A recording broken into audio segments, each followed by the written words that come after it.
Ammo School is brought to you by Kent Cartridge. Performance, innovation, and excellence. Those that know Kent, but if you're a weekend grouse or duck hunter walking into maybe a big box store, you might not be as familiar with Kent as some of the other sort of bigger name cartridges. So tell me a little bit about Kent. Well, it was sort of a unique transition of the Kent Cartridge Company. The initial birth of the company took place back in the mid and late 90s. And essentially it was the birth child of a consortium of business people here in Canada who were very interested in the shooting sports and hunting in general. And one of those members had an awareness of a very unique non-toxic product that was being developed in England.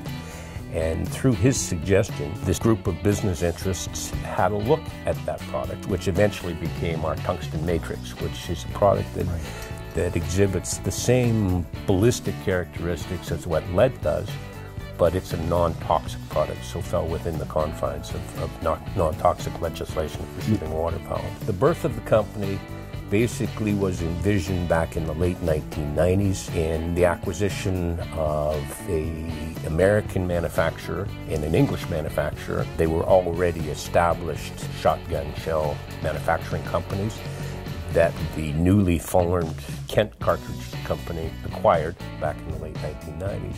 And the rest simply is one of development of what was our tungsten matrix, and also at the time a recognition that the steel non-toxic loads that were available back then unfortunately were not very effective. So the Kent Cartridge Company worked in very close concert with a propellant manufacturer in the United States, Alliant, and we developed a whole series of propellants that weren't left over from the lead shot industry. They were newly developed specifically for the use with steel. Steel being 25% lighter than what lead is, doesn't have the ballistic efficiency that lead did.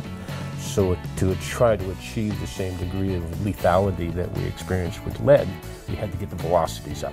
And that's where the development of the new propellants came in.